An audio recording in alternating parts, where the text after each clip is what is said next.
Welcome to the Financial Freedom Secrets Show. This is your host, Jackson Milan, the Wealth Mentor, helping business owners create financial freedom faster by mastering the language of money. Want to see how well you're tracking towards financial freedom? Complete our 40-point financial performance scorecard at wealthhealthcheck.com.au. That's wealthhealthcheck.com.au. The average score for most business owners is 18 out of 40. So complete the scorecard now and see how well you're tracking towards financial freedom.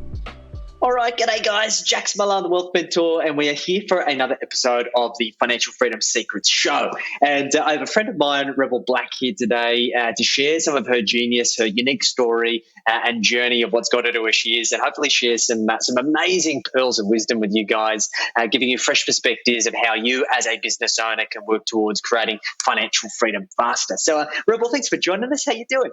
Yeah, I'm fabulous. Thanks, Jackson. Great to be here. It's fantastic to have you. So tell us a little about your story, Rebel. Who are you? What do you do? And what got you to where you are?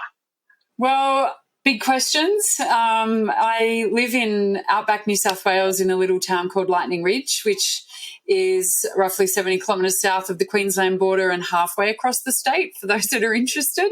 It's an opal mining community. I moved here in year 2000 as the editor of the newspaper, which of course doesn't exist anymore. And when you live in a little town, the job opportunities are few and far between. And so at a very young age, I decided that I would start my own business, and basically been on the entrepreneurial journey for the last 22 years in that way. And I guess I live in a really remote geography, and that's forced me to use technology in creative ways to think about things differently. I have a very unique perspective, I guess, that's been carved from lots of time with really different people working across communities in different geographic areas, and working a lot with First Nations, Indigenous people, and also working with people from lots of multicultural backgrounds. And so I think I've got a really broad perspective on life, as well as spending a lot of time working with government in advocacy and in program development and delivery through different businesses. So I feel really fortunate that I live where I live, because it's made me an early adopter of lots of different things, but also given me great scope to just play and be creative with the work that I do in the world. I love that, mate. That's fantastic. We really enjoyed our time. We were travelling in the Troopy around Australia, around that kind of New South Wales, Queensland border. And we spent quite a bit of time we did go to Lightning Ridge. We went to Texas, and it's a really, really cool part of the world. But what's interesting now that we live rurally as well is that the business community operates quite differently. And I think that the business community in rural areas doesn't necessarily get the support that it deserves. So what's been your experience in terms of observing small business owners who have been rurally based, and what's different for them in regards to growing their business? Well, geography is the first thing. And I think obviously where I live, where, just logistically it's 230 kilometres or 360 kilometres to the nearest airport or the nearest sort of major centre, and we're essentially 9 hours from the coast to drive. So where any of the events or activities or bigger programs are taking place that are being typically available, you've got an incredible expense just to get there right off the bat. And prior to COVID, there was a real resistance to the use of online platforms for meetings and for catch-ups and for gatherings. And so it was always, when you're trying to do business outside of your own local community, it was always like, oh, well, when you're in Sydney, we'll catch up. It's like, well, actually there's, like $5,000 before I even walk out the door in time and cost. And when you're running a small business, it's capital that you're constantly having to decide, will I or won't I invest in that? And I think the other thing, Jackson, and it's one of the reasons why I created a business called The Rural Woman, which we transitioned to a cooperative in 2 years ago and launched publicly last year, was that all of the voices in business education and in all of the pieces that sit around that are metropolitan and mostly male. And so there's very little capacity for rural businesses to kind of get their head around the advice that they're being given when the context is so vastly different. And so contextualizing knowledge, wisdom, application of understanding of knowledge is, it's a long stretch for people's brains at times when they're already busy and overwhelmed. And so I think that's a real passion of mine, has been creating spaces where, for me particularly, women, rural women, could be educated and supported and held accountable by their peers, by other rural women who understand their context and they can look at them and say, oh, well, if she can do it, I can do it. And it's not such a big stretch than some of the other business mentors or advisors that they might be connecting to that have a metropolitan perspective.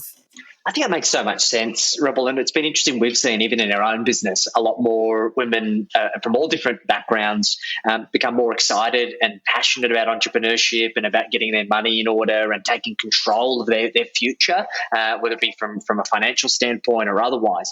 And I think it's like people like you that are really championing this space and allowing people to see, okay, what's truly possible and elevating that position. So from your perspective, Rebel, what do you think is different, particularly for a rural woman in business, whether it be agribusiness or a business that's located in a rural area? What's really different that you observe? From a tactical point of view, not much. I mean, that's the reality, that business is business anywhere. The rules of business, to a large extent, don't change. There are basic fundamental principles that are true in all cases. But it is the context that matters. And I think there's also an understanding that typically, and I am sort of generalising here, but typically rural audiences tend to be, in some areas, laggard adopters. So they're not necessarily, picking things up quickly and first. And so when you're trying to get started, that's a tough market to kind of break into. And I think the other thing is that rural communities generally have been in decline population-wise, from a service point of view.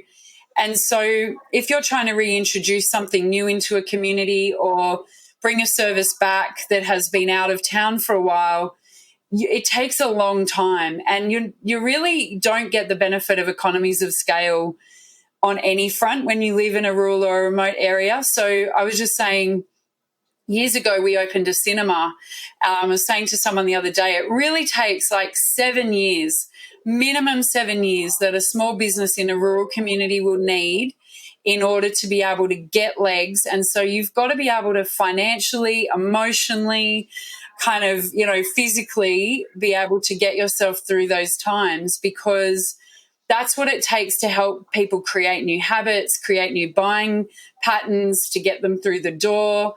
We started a cinema years ago, did a great deal, had these amazing guys who were partnering with, getting like brand new movies out of basically like 2 weeks after they were hitting the cinemas in Sydney. It was extraordinary.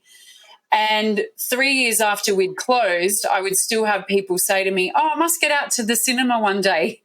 And, it's like, well, that would have been good 3 years ago when we were open, but no, not enough people came. And so we closed it. And I think it's when you're in business in rural areas, you've really got to think about your market and think about, can my local market sustain me?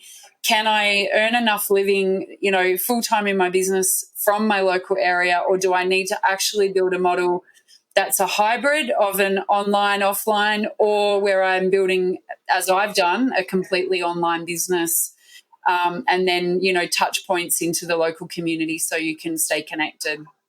Yeah, it's really interesting to see. Like, even in our experience, we've been up in Far North Queensland now 18 months. Our local town, Babinda, we've seen businesses go under, and there was a couple of business owners who were quite vocal and obviously very emotional of saying, like, we've been open for years and tried to serve the community, and we haven't got the level of support that we thought we deserved. And it's really challenging and it's heartbreaking, because these businesses deserve to be able to thrive. But you're right, the economies of scale are starting start there. And I think we're in this interesting time where we do need to evolve no matter where we are geographically, and make sure that we get with the times. But I think what the other part we're seeing as well, Rebel, is a lot more businesses that are taking more of a social impact or a community-based approach. And you mentioned that you decided to go down the cooperative route. What was the reason for doing that, Rebel, if you don't mind sharing? What was the driver for setting up your business in that way? Well, I think one of the advantages, Jackson, of living in a little town, and I was born and raised in a rural community on a farm, and so it's basically my whole life have been in small rural communities, is that you see the challenges of legacy and succession front and center in every single business. But typically in rural areas, we really only talk about that in context of agricultural businesses or farms. So, it's like, who'll get the farm? That's the conversation. But we see this as a massive issue in rural businesses in the main streets as well, because people build these businesses over time. And like you've expressed and witnessed, they fall in love. They're there. They're serving their community wholeheartedly. And then it comes time for them to sell or, end. And it's like, they can't sell because no one wants to buy, and because really, what are they selling? There's no systems or structures, or it's just like, I have a shop mostly, and it's been great, and I've got some books, and maybe if you're lucky, and so succession and exit is a massive issue, and so I've been really cognizant of that with all of my businesses, and also as a starter of things and a pretty average continuer. My own skill set is definitely about setting things alight, getting them going, and then handing them over because I get really exhausted with the day-to-day. I realized very young I would have to come up with a model that would see me exit. And so when I started The Rural Woman, I only knew about companies, but I knew when I started it that it would eventually be owned by the community. I just didn't know what form that would take, but I knew it needed to be owned by the women that it served. And so I just spent years educating myself and looking at other models and studying and practicing, and eventually I've really settled on the cooperative model when I saw the kind of rise of platform cooperativism. So where the co-op movement was kind of starting to look and say, well, why don't we be the next Airbnb, or where is, the co-op version of Uber? And so I did some study with Mondragon, which is one of the world's largest co-ops, and realised that was the pathway that I could really see for our business. And in my own local community, I've also started facilitating conversations about what we're calling investor-activated community wealth building, where we're getting out ahead of this issue and starting to talk about, well, in a decade's time, I can see in my community there's going to be at least half a dozen, if not more, businesses that will want to exit one way or another for whatever their path is.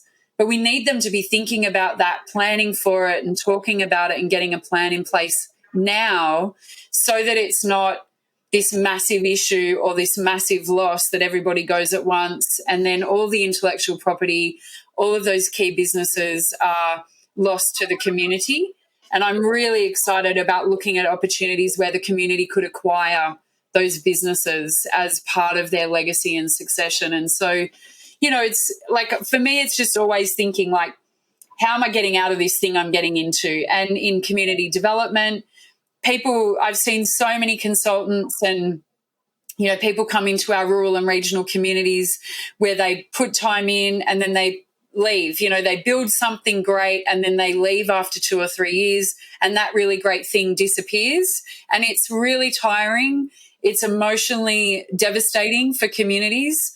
And I just think I don't want to be one of those people. So I don't want to be creating things in the world that leave a burden. And so I really want to work with people who understand that, and then, just want some support around that in their businesses, their enterprises, or their big ideas, for their legacy as well.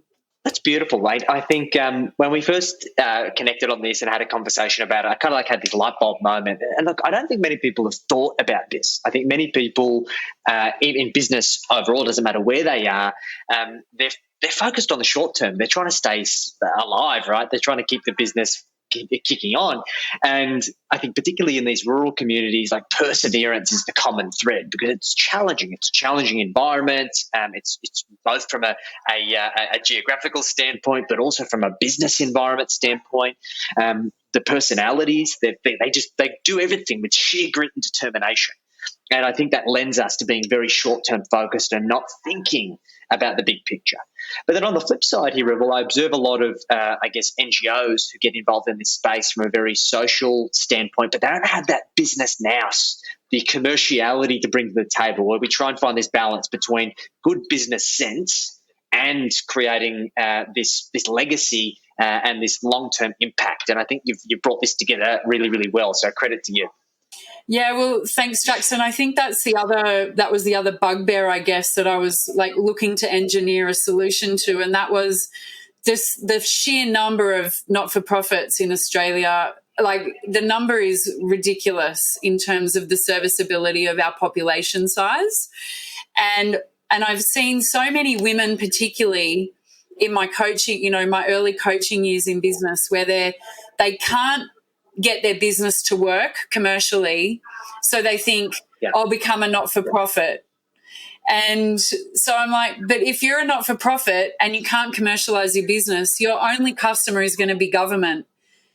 And if you're reliant on the government, you're going to be reliant on a government 3-year cycle endlessly for the rest of your life. And that's fine if it's one stream of your business income, but it's not going to work if that's your sole bread and butter. And so I realized this was an issue. And so very clearly when I was engineering my exit from the early days, I'm like, I know what I don't want to be. And I know I don't want to be a typical not-for-profit. And so, I had to work out business models and structures that would be able to be commercialized and scalable, and where government could be one of your customers but not your only customer. And so I think the co-op now has this really beautiful hybrid model where we've got, state, federal, local government, some corporates as customers, but we also have a B2C model that's growing as well, and the two,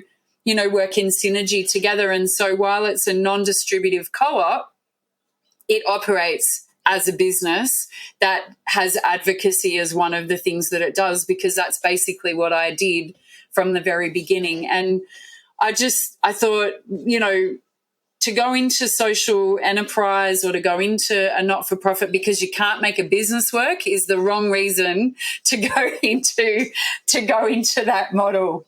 It's bloody hard. I've been involved with a number of not-for-profits over the years in a consultative basis, and it's actually harder to commercialise a not-for-profit than it is to commercialise a for-profit business, because there's a certain stigma around it, that people view it differently, and they see it as a far more discretionary, charity-based thing than a commercial organisation.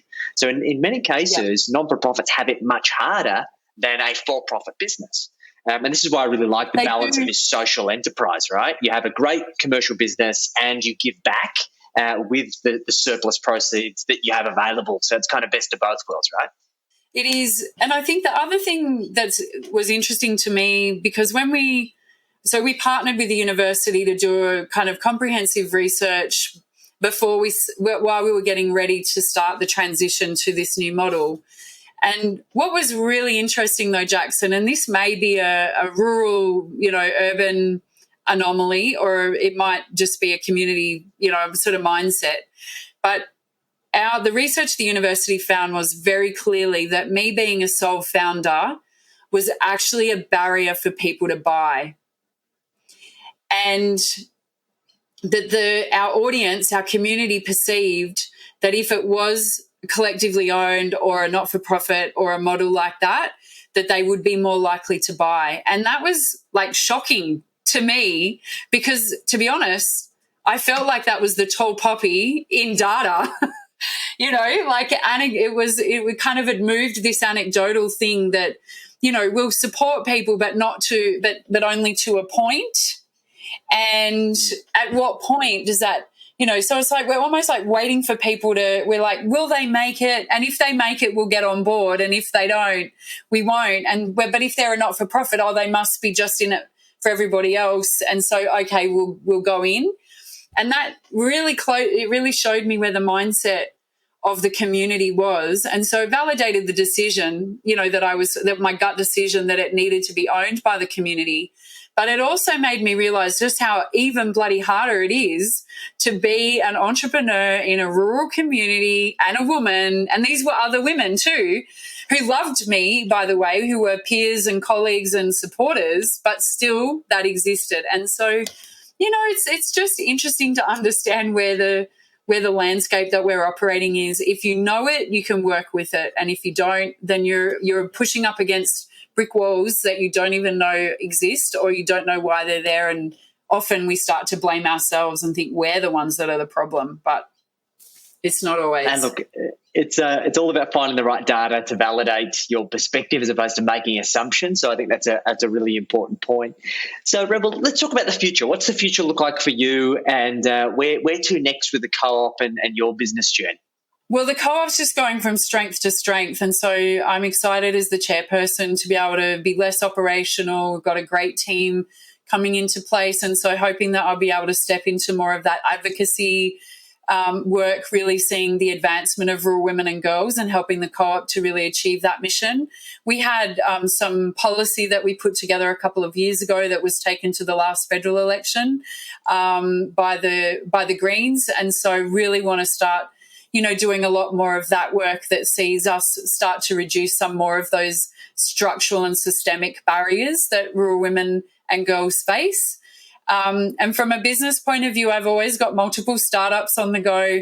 But I'm really excited, Jackson, to do more of this work in legacy work with enterprises, business owners that are at a phase or a stage in their career where they're wanting to bring their next great life work to the fore, or they're wanting to really structure and build their business towards an exit, whatever that might look like, whether it's familial or sale, or as I've done, like a really beautiful community exit. So that we have a company called Bowerbirds that's really sort of kind of finding its way in that space, which has been modelled on the bowerbird that we've been hanging out with in our backyard for a long time, and the lessons that it's been teaching us about reciprocity and generosity and, the beauty of bright, shiny objects and having lots of bright, shiny objects in a bower. Maybe we'll work with enterprises who have got money but no ideas, or we work with people who have got big ideas but don't have the capacity to bring them to life. So I'm pretty excited about that. And I love living in Lightning Ridge. We've got a beautiful social enterprise here. We're just about to retrofit a performance space on our property into a recording studio so young people can come and start laying down some tracks. We've got a podcast project happening so we can start to amplify the voices of the youth in our community and reconnect them to performance and, help them build their confidence as humans. So there's always lots of beautiful projects on the go, both globally and for me very much locally, as well as really trying to build that community wealth building in our local area so that our young people own their future in their local town as well. I love it, mate. I think you're doing phenomenal work, and I'm excited to continue to watch the journey. So, Rebel, if you had to distill all of your collective genius and experience into one last tip for our listeners, what would that one tip be? There's a couple. One is that all the answers lie within, and that is at a personal level, we have our own answers. At a community level, our communities have our answers, and I believe at a national level, the answers for our community, our country, often lie at the heartland, at the heartland communities that we very rarely hear from. And the other is a Gandhi quote that always comes to mind, and that is, "Be the change you want to see in the world." It's really easy to live and be frustrated, and I know that as a very passionate person in a very small town. The frustration is real. But if I come back to being the change that I want to see and leading from that place, then the only person I can be frustrated with is myself if I'm not seeing change. And I'm the only person that I can really truly influence anyway. So it brings all of the power back to you to be able to influence and lead in a more effective way. So that's my gift. That's beautiful, mate. You've summarised it perfectly. So if anybody's listened to this or watched this and they've loved what you've had to say as much as I have, Rebel, how are they best to get in touch with you? I've got a few sort of sites. They can reach out to me through rebelblack.com or through bowerbirds.com. Both of those links will find me, or just search me out on LinkedIn or Facebook. I love connecting with people. Amazing. We'll include all the links in the show notes. As always, it's been a pleasure chatting with you. I'm super excited to continue to watch the journey. So, guys, make sure you jump onto those links. And just remember, a good idea in theory remains exactly that, just a good idea until you put it into practice. And we will catch you on the next episode. Rebel, thanks again. We'll catch you soon. Thanks, Jackson.